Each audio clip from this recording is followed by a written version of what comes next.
કેમ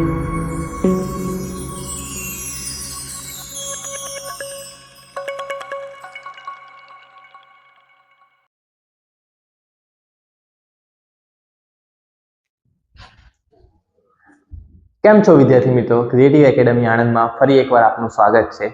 આજે આપણે ધોરણ 10માં હેતુલક્ષી પ્રશ્નોની તૈયારીના ભાગ સ્વરૂપે યામ ભૂમિતિ કરવા જઈ રહ્યા છે. સૌપ્રથમ યામ ભૂમિતિનો બેઝિક આઈડિયા શું છે? તો યામ ભૂમિતિ એ કોઈ પણ વસ્તુનું સ્થાન કે કોઈ પણ બિંદુનું સ્થાન દર્શાવવા માટે ખૂબ જ અતિ આવશ્યક છે. યામ ભૂમિતિમાં શું હોય છે? તો એક આડી અક્ષ હોય છે અને એક ઊભી અક્ષ હોય છે. આડી અક્ષને આપણે એક્સ અક્ષ નામ આપીએ છીએ, જ્યારે ઊભી અક્ષને આપણે વાય અક્ષ નામ આપીએ છીએ. બરાબર. હવે સંખ્યા પદ્ધતિ તો તમે શીખી ગયા છો. ઓકે, સો આડી અક્ષ છે એને આપણે એક્સ અક્ષ કહીશું, રાઈટ? સો એક્સ અક્ષ અને સંખ્યા પદ્ધતિમાં તમને યાદ હોય તો અહીંયા આગળ વચ્ચે વાળું 0, એના પછી 1 2 3 4 5 6 અને આ બાજુ શું આવશે? -1 -2. એટલે ડાબી બાજુ હંમેશા ઋણ સંખ્યાઓ આવે અને જમણી બાજુ હંમેશા ધન સંખ્યા આવે. એ જ રીતે જે ઊભી અક્ષ હશે એને આપણે વાય અક્ષ નામ આપીશું અને એ વાય અક્ષમાં ઉપરની જે સંખ્યાઓ હશે એને આપણે ધન લઈશું અને નીચેની સંખ્યાઓને કેવી લઈશું? ઋણ. એટલે ઉપર આવશે 1 2 3 4. ઓકે, બેઝિક ગ્રાફમાં કેવું હોય છે કે આટલું અંતર 1 સેન્ટીમીટરનું હોય, રાઈટ? 0 થી 1 નું અંતર 1 સેન્ટીમીટર, પછી 1 થી 2 નું અંતર 1 સેન્ટીમીટર, એવી રીતે લઈએ છીએ. અને એવી જ રીતે ઉપર બી અને નીચે પણ. ઓકે, આ પ્રત્યેક જે સ્ક્વેર બને છે અહીંયા આગળ, આ જે સ્ક્વેર બને છે 1 બાય 1 નો બને, બરાબર? અને એનો એરિયા, એનું ક્ષેત્રફળ 1 સેન્ટીમીટર સ્ક્વેર જેટલું હોય છે. સારું, ચલો આપણે એની ચર્ચા અહીંયા આગળ આટલી જ રાખીએ. હવે તમે એક્સ યામ અથવા ભુજ કોને કહેવાય? ઓકે, તમે સ્ટાન્ડર્ડ 8 કે 9th માં તમે શીખી ગયા હશો કે બિંદુઓ કઈ રીતે દર્શાવાય, બરાબર? બિંદુઓ કઈ રીતે દર્શાવે? જેમ કે સપોઝ મારે આ બિંદુ દર્શાવવું છે. ઓકે, તો આ બિંદુ જે જોઈએ તો અહીંયા આગળ વાય એક્સ અક્ષ પર 4 છે અને વાય અક્ષ પર 2 છે. તો આ બિંદુના યામ શું થઈ જશે? 4 2. ઓકે, સો P4 2. ઓકે, હવે એક્સ યામ અથવા ભુજ, તો જે પહેલું જે હોય ને, પહેલો અંક એ હંમેશા એક્સ યામ હોય. ઓકે, એક્સ યામ, જેને ભુજ પણ કહેવાય, તો એને આપણે શું કહીશું? ભુજ. એ 4 છે, બરાબર? સો એક્સ યામ કઈ રીતે દર્શાવાય? તો વાય અક્ષથી કોઈ બિંદુનું લંબ અંતર, જો તમે આ જે અંતર છે ને 4, એ વાય અક્ષથી આમ લંબ અંતર છે, એને આપણે શું દર્શાવ્યું છે? 4. ઓકે, સો એ ભુજ કહેવાય, બરાબર? ઓકે, અને વાયયામ અથવા કોટી કોને કહેવાય? ઓકે, વાયયામ અથવા કોટી, તો એક્સ અક્ષથી લંબ અંતર. તો એક્સ અક્ષ આપણો અહીંયા છે અને એક્સ અક્ષથી લંબ અંતર, ઓકે, જે છે 2 એકમ. ઉપર વાળું 4 એકમ હતું, આ 2 એકમ. તો આ 2 એકમ છે જેને આપણે વાયયામ અથવા કોટી કહે છે. ટૂંકમાં જ્યાં પહેલું વાળું હોય એ એક્સ યામ અને જે બીજું વાળું હોય એ વાયયામ. ઓકે, આ વાયયામ અને આ એક્સ યામ. એક્સ યામને ભુજ પણ કહે છે, એ ખાસ ધ્યાન રાખવાનું. એક્સ યામને ભુજ પણ કહે છે અને વાયયામને કોટી કહે છે. શું કહે છે? કોટી. ઘણી વખત એક્ઝામમાં કોટી શબ્દ સાંભળીને તમે ગભરાઈ જાવ કે કોટી શું છે, બરાબર? તો કોટી મતલબ વાયયામ. ઓકે, સો હવે એક્સ અક્ષ પરના બિંદુના યામ. ઓકે, સો કોઈ યામ ભૂમિતિમાં ઘણા બધા દાખલા અગર તમે કર્યા હોય તો તમને એવું પૂછ્યું હોય કે કોઈ એક બિંદુનું એક્સ અક્ષ પરના બિંદુનું કોઈ એક બિંદુ સુધીનું અંતર શોધો, બરાબર? એક્સ અક્ષ પરના બિંદુનું કોઈ એક બિંદુ, સપોઝ A32 સુધીનું અંતર શોધો. હવે એક્સ અક્ષ પરનું બિંદુ એટલે શું? એક્સ અક્ષ પરનું બિંદુ એટલે જુઓ તમે, આ એક્સ અક્ષ છે તમારી, આ તમારી એક્સ અક્ષ છે અને આ વાય અક્ષ છે. ઓકે, સો એક્સ અક્ષ છે અને વાય અક્ષ છે. હવે એક્સ અક્ષ પરના બિંદુના યામ કેવા આવશે તમે જુઓ. આ એક્સ અક્ષ પરનું સપોઝ આ બિંદુ લઈએ તો એની ઉપર એક્સ યામ એટલે કે ભુજ શું થશે? 1. અને વાય યામ શું થઈ જશે? 0, કેમ કે વાય પર તો કંઈ જવાનું નથી. પછી કોઈ બી બિંદુ એનું પણ લઈએ તો એક્સ યામ છે -5 અને વાય યામ છે 0, એટલે -5 0, બરાબર? સો એનો મતલબ શું થાય કે એક્સ અક્ષ પરનું બિંદુ હોય એના વાય યામ શું હોય? 0 હોય. વાય યામ = 0. એટલે એને હંમેશા આ રીતે લેવાય, PA0. ઓકે, સો એ તમારે ધારવાનું હોય તો તમારે યાદ રાખવાનું PA0, કેમ કે એના વાય યામ શું હોય? 0 હોય, બરાબર? ઓકે, એના પછી વાય અક્ષ પરનું કોઈ પણ બિંદુ લો ને, તો વાય અક્ષ પરના બિંદુમાં એક્સ યામ એનો 0 થશે અને y યામ 3 થશે. ઓકે, પછી અહીંયા આગળ સપોઝ આ બિંદુ લઈએ તો x યામ 0 છે, y યામ -3 છે. ઓકે, એટલે કોઈ પણ y અક્ષ પરનું બિંદુ હોય તો એના x યામ 0 હોય તો એને શું 0 હોય, x યામ 0 હોય. એટલે એ બિંદુને તમારે 0b તરીકે તમે દર્શાવી શકો. કઈ બિંદુ તરીકે? 0b. ઓકે ઓકે, સો હવે આપણે કેટલાક મહત્વના સૂત્ર, ઇમ્પોર્ટન્ટ ફોર્મ્યુલાસ જોવાના છે. એમાં પહેલું છે કે બિંદુઓ p x1 y1 અને q x2 y2 વચ્ચેનું અંતર. ઓકે, કોઈ પણ બે બિંદુઓ વચ્ચેનું અંતર એને આપણે અંતર સૂત્ર કહે છે, જે છે pq, જેને આપણે pq વડે દર્શાવીએ છીએ. ઓકે, સો pq બરાબર વર્ગમૂળમાં x2 - x1 whole square plus y2 - y1 whole square. કે આ બેઝિક ફોર્મ્યુલા છે. હવે ઘણી વાર સ્ટુડન્ટને એવું થાય કે સર x2 - x1 ની જગ્યાએ x1 - x2 લખીએ તો ચાલે? હા, ચાલશે. તો x1 - x2 hall square plus y1 - y2 પણ હોલ સ્ક્વેર ચાલે. કારણ શું? ઓકે, હવે જો તમને બેઝિક આઈડિયા ખબર હશે કે અગર હું 5 - 4 કરું તો જવાબ 1 આવે. બરાબર?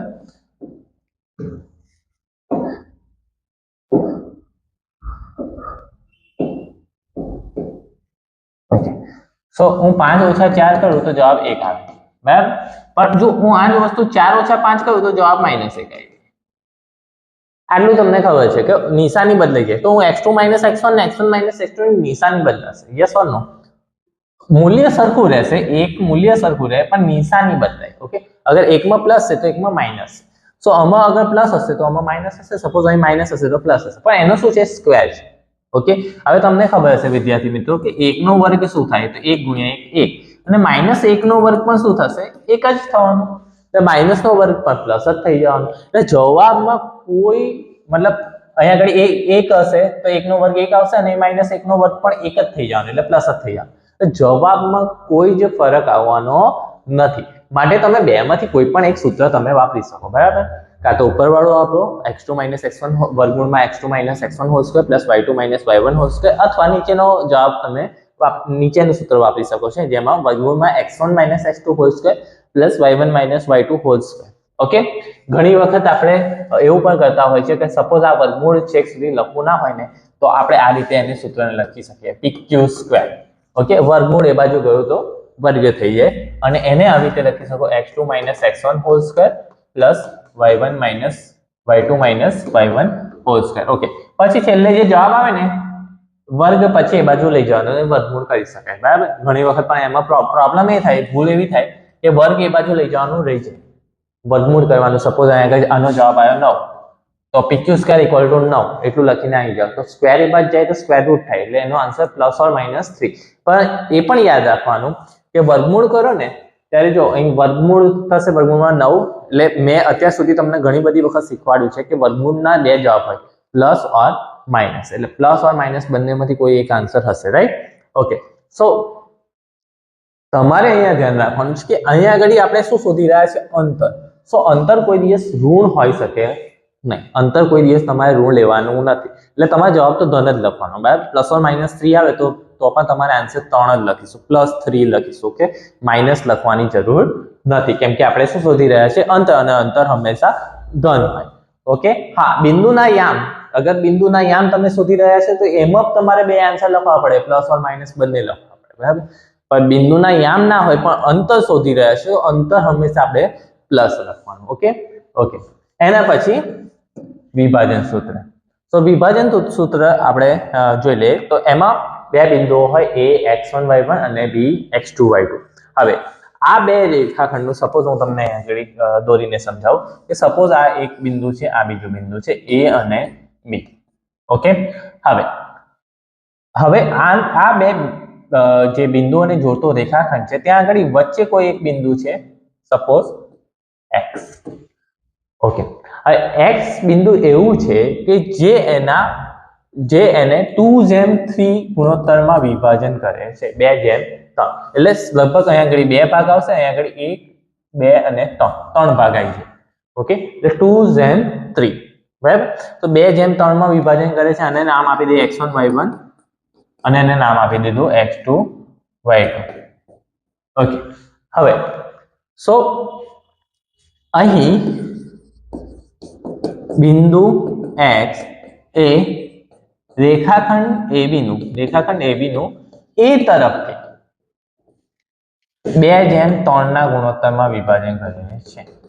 ઓકે, સો અહીંયા આગળ શું ખાસ ધ્યાન રાખવાનું ને વિદ્યાર્થીઓ ભૂલ કરતા હોય છે એ તમારે ખાસ ધ્યાન રાખવાનું છે. તમારી ભૂલો જ ખાસ ધ્યાન રાખવાની કે જે તમે કરો નહીં. ઓકે, તમે અત્યારે ધ્યાન આપી દેશો તો પછી તમારાથી થાય નહીં. ઓકે, જેમ કે અહીંયા આગળ a x1 y1 છે, b x2 y2 છે, બરાબર. હવે 2:3 ના ગુણોત્તરમાં વિભાજન કરે છે, પણ ક્યાંથી? a તરફથી. હવે a તરફથી વિભાજન કરે છે ને, તો તમારે એ યાદ રાખવાનું કે a તરફથી વિભાજન કરતા હોય તો b ના યામ x2 y2 લેવાના. કોના યામ? b ના યામ x2 y2 અને a ના યામ શું થઈ જશે? x1 y1. અગર b તરફથી કરતું હોત ને તો તમારે a ના કમ્પલસરી x2 y2 ને લેવું પડે અને b ને x1 y1 લેવા પડે. ઓકે, સો a તરફથી કરે છે તો b ના યામ આપણે x2 y2 લઈશું. ઓકે, તો તમારે એ x1 y1 ને x2 y2 લખવામાં તમારે ખાસ વિચારવાનું. ઓકે, હવે ગુણોત્તરમાં વિભાજન કરતા બિંદુના યામ. ઓકે, આ બિંદુના યામ સપોઝ આ બિંદુ છે pxy, અહીંયા આગળ x લીધું છે xxy. ઓકે, તો xxy ના યામ કઈ રીતે શોધવાના? તો સિમ્પલ વસ્તુ છે, બહુ સિમ્પલ છે. તમારે ફક્ત m bracket plus n bracket upon m plus n આ વસ્તુ બે વખત લખી દેવાની. m કૌંસ વત્તા n કૌંસ છેદમાં m વત્તા n એવું બે વખત લખી દઈશું. ઓકે, સો m ફરી કૌંસ વત્તા n કૌંસ છેદમાં m વત્તા. ઓકે, આવું બે વખત લખ્યા પછી તમારે ફક્ત અહીંયા આગળ x2 x1 લખી દેશો અને અહીંયા લખી દેશો y2 y1. બસ આટલું લખી દો. પછી જે પણ x2 y2 છે ને x1 y1 છે એની વેલ્યુ મૂકી દો. આ m જેમ n છે એટલે આ m થશે ને આ n થઈ જશે. ઓકે, હવે ઘણી વખત m જેમ n ની જગ્યાએ m1 m2 પણ લખેલું હોય તો પણ કઈ વાંધો નહીં. અહીંયા આગળ લખી દઈશું m1 કૌંસ વત્તા m2 કૌંસ. ઓકે, છેદમાં m1 પ્લસ m2. m જેમ n ની રીતે યાદ હશે તો પણ વાંધો નહીં. ઓકે, અહીંયા આગળ આપણે અહીંયા આગળ m1 જેમ m2 માં લખ્યું છે જે પણ છે. સો same way m1 x2 plus m2 x1 upon m1 plus m2, m1 y2 plus m2 y1 upon m1 plus m2. Okay, so આ તમારા વિભાજનનું સૂત્ર થશે. ઓકે, વિભાજનનું સૂત્ર 2 માર્ક્સના 3 માર્ક્સના દાખલાઓમાં પૂછાય જ છે, બરાબર.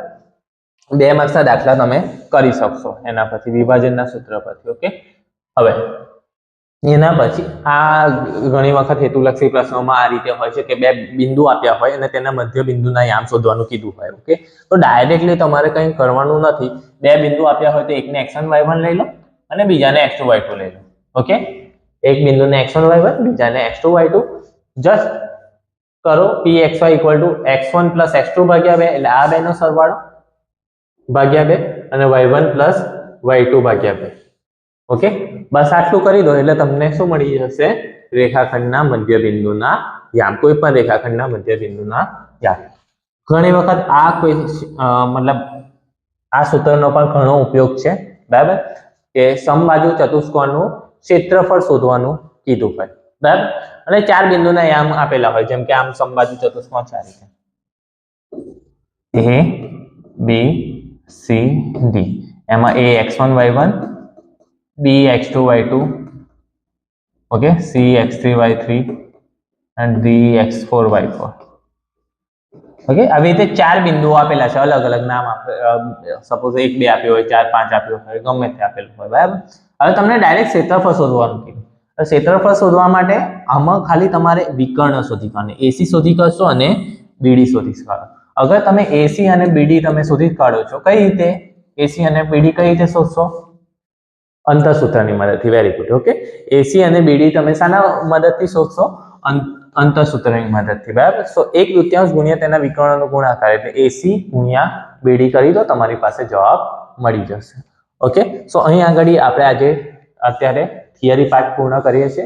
હવે આપણે હેતુલક્ષી પ્રશ્નો તરફ જઈશું. તમારી નોટબુક ને પેન અવશ્ય તૈયાર રાખજો, નોટ્સ બનાવતા રહો અને જે પણ હેતુલક્ષી પ્રશ્નો હું અહીંયા આગળ સોલ્વ કરવા જઈ રહ્યો છું એ હેતુલક્ષી પ્રશ્નોને સ્ટેપ બાય સ્ટેપ મતલબ તમે જાતે પણ કરતા રહો અને ટ્રાય કરો જાતે આન્સર આવી જાય અને પછી તમે વિડીયોને પોઝ બી કરી શકો છો. પોઝ કરી લો અને જાતે કરો, આન્સર આવી જાય તો વેરી ગુડ, ના આવડે તો તમે શીખી શકો છો. ઓકે, અને છેલ્લે વિડીયોના અંતમાં તમે મને જણાવી શકો છો કે કોઈ ડાઉટ હોય તો પણ તમે જણાવી શકો છો, અથવા તો તમને કોઈ તમને કેટલા તમારા રાઈટ પડ્યા, બધા રાઈટ પડ્યા હોય તો ખૂબ જ સરસ. અગર મેક્સિમમ રાઈટ પડ્યા હોય તો તમે અમને કોમેન્ટ બોક્સમાં જણાવી શકો છો. હવે આપણે હેતુલક્ષી પ્રશ્નો સોલ્વ કરવા જઈ રહ્યા છીએ. એમાં પહેલું છે PAB. ઓકે, સો PAB નું ઉગમ બિંદુથી અંતર કેટલું? સો વિદ્યાર્થી મિત્રો અહીંયા PAB નું ઉગમ બિંદુથી અંતર, ઉગમ બિંદુ મતલબ O0 0. ઓકે, 0 0 થી PAB નું અંતર, રાઈટ. સો ફોર્મ્યુલા તો સિમ્પલ જ છે કે તમે જે કરો છો અને સપોઝ x2 y2 લઈ લો અને આ તમારો x1 y1. ઓકે, હવે તમારું સૂત્ર જે છે અંતર સૂત્ર, એ અંતર સૂત્ર જ વાપરવાનું છે. અંડર વર્ગમૂળમાં x2 - x1 whole square plus y2 - y1 whole square, right. So વર્ગમૂળમાં x2 - x1, x2 શું છે? a. સો a - 0 નો વર્ગ વત્તા b - 0 નો વર્ગ, a નો વર્ગ વત્તા b નો વર્ગ, વર્ગમૂળમાં a નો વર્ગ વત્તા b નો વર્ગ. સો હવે આ તમારી પાસે એક સૂત્ર બની ગયું, બરાબર. કોઈ પણ બિંદુનું અગર xy લખ્યું હોત pxy નું ઉગમ બિંદુથી અંદર, તો વર્ગમૂળમાં x2 વત્તા y2 યાદ રાખી લેજો. કે તો તમારે દાખલો ત્યાં કરવાની પણ જરૂર ના પડે. કદાચ MCQ માં કે કશામાં પૂછ્યો હોય, હા, અગર તમને ક્વેશ્ચન હોય તો તમે આ રીતે દર્શાવો તો બેસ્ટ છે. ના દર્શાવો અને ડાયરેક્ટ આન્સર આપશો તો પણ તમને 1 માર્ક તો મળી જ જશે. ઓકે, સો વર્ગમૂળમાં x2 + y2 p કહી શકો, અથવા વર્ગમૂળમાં a2 + b2, ક્યાંથી? ઉગમ બિંદુથી અંતર આપેલું હોય ત્યારે. ઓકે, ઉગમ બિંદુથી અંતર શોધવાનું હોય ત્યારે. જો એના પછીનો જે એવો દાખલો છે, ઉગમ બિંદુથી p - 6 8 નું અંતર કેટલું થશે? હવે વિદ્યાર્થી મિત્રો આટલું બધું કરવાની જરૂર નથી, ડાયરેક્ટ છેલ્લું ફોર્મ્યુલા યુઝ કરી દો. ઓકે, સો OP = શું થશે? વર્ગમૂળમાં a2 + b2. ઓકે, સો a2 + b2. ઓકે, એ તમે શું લઈ લેશો? જે x એમ છે. ઓકે, -6 નો વર્ગ વત્તા 8 નો વર્ગ, બરાબર. -6 નો વર્ગ થાય 36, 8 નો વર્ગ ઈઠ્યું 64, રાઈટ. 36 વત્તા 64 એટલે 100 થશે. અને 100 નું વર્ગમૂળ શું આવશે? 100 નું વર્ગમૂળ તમારે પ્લસ ઓર માઇનસ 10 આવે, પણ અંતર છે. ઓકે, તો અંતરને આપણે હંમેશા ધન લઈશું એટલે +10 આવશે. ઓકે, હવે એના પછીનું કરીએ. ત્રીજો પ્રશ્ન છે કે p - 3 2 માંથી y અક્ષ પર દોરેલા લંબનો લંબ પાથ m ના યામ શોધો. ઓકે, y અક્ષ પર દોરેલો લંબ. ઓકે, તો y અક્ષ પર લંબ દોરવાનો છે એટલે તમે વિચારો પહેલા -3 2 ક્યાં આવશે? ચલો અહીંયા આગળ આપણે લખી દઈએ -3 2. ઓકે, x અક્ષ પર -3, y અક્ષ પર. ઓકે, હવે ક્યાં દોરવાનું છે? લંબ ક્યાં દોરવાનું છે? y અક્ષ પર. તો y અક્ષ ઉપર લંબ દોરવાનું છે એટલે આ રીતે લંબ દોરાશે. ઓકે, હવે આટલું અંતર કેટલું છે? 2 છે. ઓકે, સો આ y અક્ષ પરનું બિંદુ કે y અક્ષ પરના બિંદુના યામ શું થાય? યાદ કરો, y અક્ષ પરના બિંદુના યામ માટે x યામ 0 હોય. ઓકે, તો x યામ 0 લખી દે અને y યામ શું છે? 2. તો એનો આન્સર શું થશે? 0 2, રાઈટ. તો એનો આન્સર 0 2 થશે, રાઈટ. બિંદુ 5 3 નું x અક્ષથી લંબ અંતર ખાલી જગ્યા છે. હવે x અક્ષથી લંબ અંતર તમારે શોધવાનું છે. ઓકે, ફરી અગેન તમે આવી રીતે નાની એક ફિગર આકૃતિ દોરશો તો બેસ્ટ રહેશે તમારા માટે. એકદમ ઇઝીલી તમને સમજવી પડી જશે અન્ડરસ્ટેન્ડિંગ સાથે કે તમારો આન્સર રાઈટ છે કે રોંગ છે. આકૃતિ દોરવાનું રાખજો, બરાબર. ઓકે, સો 5 3 નું x અક્ષથી. ઓકે, તો 5 3 ક્યાં આવશે? અહીંયા આગળ સપોઝ 5 3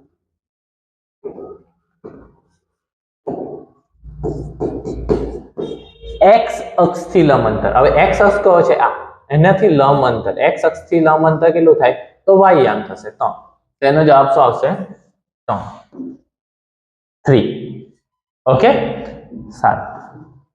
સો હવે બિંદુ 2 - 3 અને 5 a વચ્ચેનું અંતર 5 એકમ છે, તો a બરાબર ખાલી જગ્યા. ઓકે, સો બે બિંદુ આપ્યા છે. અહીંયા આગળ સપોઝ આને p લખી દઈએ. આ p છે અને q. સો વિદ્યાર્થી મિત્રો એટલું યાદ રાખવાનું કે તમને આવો ક્વેશ્ચન આપે ને તો અહીંયા આગળ ઉપર જ લખી દો x1 y1. કેમ કે અહીંયા આગળ તમારે જે સૂત્ર છે એ સૂત્રમાં કિંમતો મૂકવી ખૂબ જ જાળવીને મૂકવી પડે, બરાબર. જો કિંમતો તમારી રોંગ મુકાઈ જાય, ખોટી મુકાઈ જાય તો તમારો જવાબ ના આવે. જેમ કે અહીંયા આગળ x1 y1 લઈ લો, અહીંયા આગળ x2 y2 લઈ લો. હવે તમારે અંતર શોધવાનું છે તો અંતર શું થશે? pq. PQ બરાબર શું થશે વર્ગમૂળમાં x2 માઇનસ x1 નો વર્ગ વત્તા y2 માઇનસ y1 નો વર્ગ. ઓકે, સો x2 શું છે? હવે તમે અહીંયા આગળ જો ઉપર કિંમત આવી રીતે લખેલી છે તો તમને ખબર પડી હા ભાઈ x2 ની જગ્યાએ હું 5 લખીશ અને x1 ની જગ્યાએ 2 એટલે 5 ઓછા 2 નો વર્ગ વત્તા y2 માઇનસ y1 y2 શું છે a માઇનસ y1 માઇનસ 3 છે. હવે અહીંયા આગળ તમારે ખાસ ધ્યાન રાખવાનું, જ્યારે પણ દરેક વિડીયોમાં કહું છું કે જ્યારે પણ માઇનસ વાળી નિશાની હોય તો કિંમતો હંમેશા કૌંસમાં મૂકવાનું રાખો ને તો બહુ બેસ્ટ જ છે, બરાબર. જેમ કે અહીંયા આગળ -3 આવે તો -3 ને હું કૌંસમાં મૂકીશ. કેમ કે આ માઇનસ માઇનસ શું થઈ જશે પ્લસ. તો ઘણા વિદ્યાર્થીઓ અહીંયા જ ભૂલ કરે છે, અહીંયા આગળ માઇનસ મૂકતા નથી, અહીંયા ફક્ત a-3 લખશે, a -3 નહીં લખે એટલે ત્યાં આગળ ભૂલ પડી શકે છે. હવે એનું અંતર આપ્યું છે આપણને 5. ઓકે, હવે આ વર્ગમૂળ આ બાજુ જશે તો શું થઈ જશે વર્ગ થઈ જશે એટલે 5 નો વર્ગ થઈ જશે. 5 ઓછા 2 3 નો વર્ગ શું થઈ જશે 9 વત્તા a ઓછા 3 એટલે a વત્તા 3 નો વર્ગ. ઓકે, 5 નો વર્ગ શું થાય 25, રાઈટ. 5 નો વર્ગ 25 થશે અને 9 છે એ 9 બરાબર ની આ બાજુ તમે જુઓ તો 9 બરાબર ની આ બાજુ પ્લસ માં છે, એ બાજુ જશે તો માઇનસ એટલે -9 બરાબર a વત્તા 3 નો વર્ગ. હવે ઘણા વિદ્યાર્થીઓ અહીંયા ઘડી કદાચ એવું પણ કરી શકે a વત્તા 3 નો વર્ગ આખું લખી અને પછી સાબિત કરવા જાય તો એક માસના દાખલામાં બહુ વાર લાગે, બરાબર. સો a વત્તા 3 આખાનો વર્ગ કરવાની જરૂર નથી. તમે અહીંયા આગળ જોશો ને 25 ઓછા 9 કેટલા થશે 16. 16 એ પૂર્ણ વર્ગ છે, વર્ગ એ બાજુ જશે વર્ગમૂળ થઈ જશે ને તમને આન્સર આરામથી મળી જશે. જો 25 ઓછા 9 શું થઈ જશે 16. તો a વત્તા 3 નો વર્ગ, વર્ગ એ બાજુ જશે તો વર્ગમૂળ થશે, વર્ગમૂળમાં 16 બરાબર a વત્તા 3. સો પ્લસ ઓર માઇનસ 4. હવે અહીંયા આગળ તમે શું શોધો છો એ બિંદુ શોધો છો. મેં હમણાં સમજાવેલું કે બિંદુના યામ ધન કે ઋણ હોય શકે, અંતર ધન હશે ઓલવેઝ, અંતર ઋણ નહીં લેવાનું. બિંદુના યામમાં તમારે +or-4 લખવું પડશે, અગર બિંદુના યામમાં નહીં લખો તો નહીં ચાલે. સો a વત્તા 3 બરાબર શું મળી જશે 4 +4 અથવા a વત્તા 3 બરાબર -4. સો +4 +3 એ બાજુ જશે તો -3, 4 ઓછા 3 શું થઈ જશે 1. એક જવાબ આવી ગયો 1 અને અહીંયા આગળ શું થશે +3 એ બાજુ જશે તો -3 એટલે -7. તો -7 અથવા 1 તો એનો જવાબ આવશે -7 અથવા 1. ઓકે,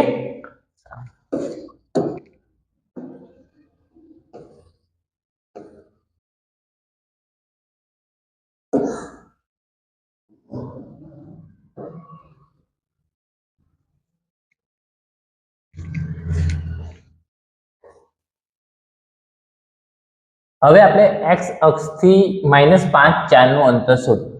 ઓકે, x અક્ષથી -5 4 નું અંતર, તો x અક્ષથી મતલબ અહીંયાથી -5 4 નું અંતર આટલું થયું, બરાબર, લંબ અંતર. સો x અક્ષથી -5 4 નું અંતર શું થશે તો આટલું અંતર એટલે y જે યામ હોય ને એ આવે.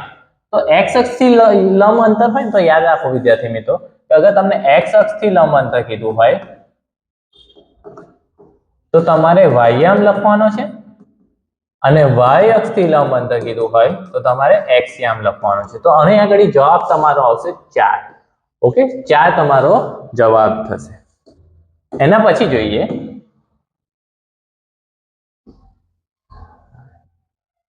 ઓકે, x અક્ષ પરનું બિંદુ કયા સ્વરૂપમાં હોય, y અક્ષ પરનું બિંદુ કયા સ્વરૂપમાં હોય. તો તમે આનો આન્સર તો 100 પ્રયત્ન કરી શકો છો. તો 7મો દાખલો તમે 100 પ્રયત્ન કરો અને કોમેન્ટ બોક્સમાં જણાવજો. ઓકે, AB વર્તુળનો વ્યાસ છે, વર્તુળનું કેન્દ્ર આપેલું છે. ઓકે, સો અહીં આગળ વર્તુળ છે, એ વર્તુળનો વ્યાસ આપેલો છે AB. Okay, AB. ઓકે, એમાં વર્તુળનું કેન્દ્ર તમને આપી દીધેલું છે, કેટલું આપેલું છે O2 - 3 અને B બિંદુ આપેલું છે 1 4. તમારે A ના યામ શોધવાના છે. A ના યામ શું થશે તો A ના યામ આપણે લઈ લઈએ x1 y1, આ B ના યામ લઈ લઈએ x2 y2. હવે તમે વિદ્યાર્થી મિત્રો અહીંયા આગળ ધ્યાન આપો કે વ્યાસ છે. ઓકે, સો વ્યાસ અને વર્તુળનું કેન્દ્ર આપેલું છે. હવે વર્તુળનું કેન્દ્ર એ વ્યાસનું શું કહેવાય મધ્યબિંદુ કહેવાય, રાઈટ. સો વર્તુળનું કેન્દ્ર એ વ્યાસનું મધ્યબિંદુ કહેવાય એટલે આપણે એમ લખી દઈશું મધ્યબિંદુના યામ. ઓકે, તો AB ના મધ્ય બિંદુના યામ શું થશે? ચલો હમણાં સૂત્ર હતું, યાદ કરવાનો પ્રયત્ન કરો. મધ્ય બિંદુના યામનું સૂત્ર શું થાય? x1 + x2 ભાગ્યા 2 અને y1 + y2 ભાગ્યા 2. ઓકે, મધ્ય બિંદુના યામ એટલે કે O ના યામ આપેલા છે 2 - 3, તો આ 2 - 3 થશે બરાબર. x1 + x2 ભાગ્યા 2. x1 શું છે? x1 શોધવાનું છે આપણે, વત્તા x2 1 ભાગ્યા 2 અને y1 શોધવાનું છે, y2 છે 4 ભાગ્યા 2. હવે સિમ્પલી તમારે શું કરવાનું કે આ બંને યામ છે, આ બંને બિંદુઓ સરખા છે, વચ્ચે શું છે? Equal to. બરાબરનો મતલબ શું છે? સરખા છે. એટલે આ યામ અને આ યામ કેવા છે? સરખા. એટલે x નો યામ x ના યામ સાથે તમે સરખાવી શકો અને y નો યામ y ના યામ સાથે. સો પહેલું જે પોઈન્ટ છે 2, એ કોની જોડે સરખાવી શકો? આની જોડે. ઓકે, તો તમે લખી શકો કે 2 = x1 + 1 ભાગ્યા 2. 2 ભાગાકારમાં છે, બાજુ જાય તો ગુણાકારમાં. 4 = x1 + 1. પ્લસ 1 બાજુ જશે તો -1 થશે. 4 માંથી 1 જશે તો 3 જવાબ આવશે. તો x1 શું મળી ગયો? 3. Okay, right. હવે બીજું જોઈએ, y1 + 4 ભાગ્યા 2 = -3. -3 છે, 2 ગુણાકારમાં જશે, શું થશે? 2 ગુણાકારમાં જશે તો -6 થશે. 2 તરી છે. y1 + 4 = -6. ઓકે, તો y1 બરાબર +4 એ બાજુ જશે તો -4, -6 - 4 -10. તો તમારો જવાબ આવશે -10. x1 y1 તમને મળ્યું. x1 y1 શું મળ્યું? 3 - 10. એટલે એ બિંદુના યામ તમને મળી ગયા. બરાબર, જે તમને શોધવાનું કીધું તો એ મળી ગયા. 3 - 10. ઓકે,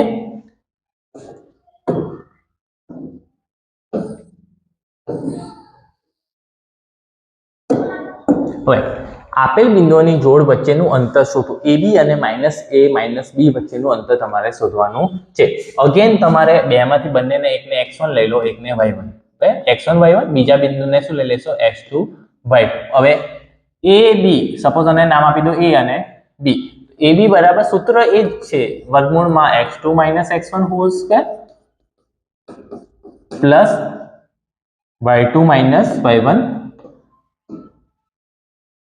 વર્ગમૂળમાં y2 - y1 આખાનો વર્ગ. બરાબર, તો બરાબર x2 - x1. x2 શું છે? -a hall square plus -b whole square. Okay, -a hall square plus -b.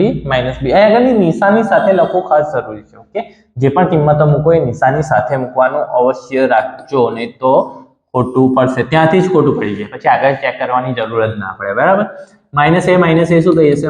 -2a નો વર્ગ. માઇનસ પ્લસ થાય, 2a અને નિશાની એની એ જ માઇનસ જ. અને -b નો વર્ગ શું થાય? -2b નો વર્ગ. ઓકે, માઇનસ પ્લસ કરવાનું, b + b 2b થાય અને નિશાની માઇનસ જ રહેશે. ઓકે, માઇનસ નો સ્ક્વેર શું થશે? પ્લસ જ થઈ જવાનું. ઓકે, માઇનસ નો સ્ક્વેર શું થઈ જવાનું? પ્લસ 2 નો વર્ગ 4a નો વર્ગ વત્તા અહીંયા પણ માઇનસ નો વર્ગ પ્લસ જ થશે, 2 નો વર્ગ 4b નો વર્ગ. ઓકે, ઘણી વખત અહીંયા આગળ MCQ માં આ આન્સર નહીં આપેલો હોય તો 4 કોમન કાઢી લઈશું. અહીંયા આગળ a² + b² રહેશે. 4 નું વર્ગમૂળ તમે બહાર કાઢી શકો, 2 વર્ગમૂળમાં a² + b². તો ઘણી વખત આ આન્સર તમને લખેલો હોઈ શકે છે. ઓકે, ઘણો ઇમ્પોર્ટન્ટ ક્વેશ્ચન હતો. ઓકે, ધ્યાન રાખજો.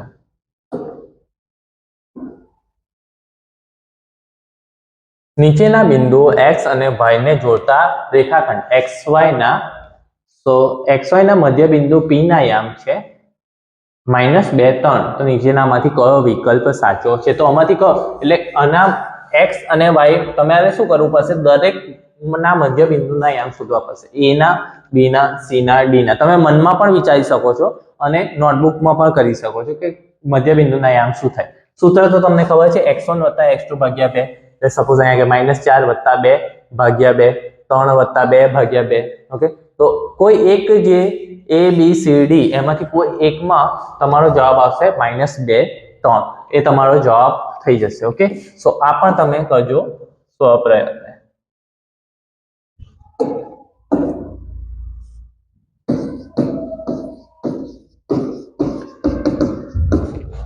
ઓકે, સો અહીં આગળ આજે આજનો ક્લાસ આપણે પૂર્ણ કરીએ છીએ અને એવી આશા રાખું છું કે તમને બધું સમજ પડી ગઈ હશે. ખાસ ધ્યાન રાખજો. ઓકે, ઘણા બધા પ્રશ્નો આમાંથી પૂછી શકે છે, બરાબર. 2 માર્ક્સમાં પણ આવી શકે, 1 માર્ક્સમાં પણ આવી શકે.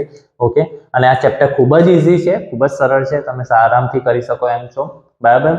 મહેનત કરતા રહો, સતત મહેનત કરો અને હવે બોર્ડની પરીક્ષા ખૂબ જ નજીક આવી ગઈ છે, બરાબર. તો ખૂબ જ મહેનત કરો. મેથ્સમાં પ્રયત્ન કરજો કે પૂરેપૂરા માર્ક્સ લાવે. સાથે સાથે બીજા પણ સબ્જેક્ટની તૈયારી કરતા રહેજો. અગર વિડીયો ગમ્યો હોય તો લાઈક, શેર, સબસ્ક્રાઇબ જરૂરથી કરજો. Thank you.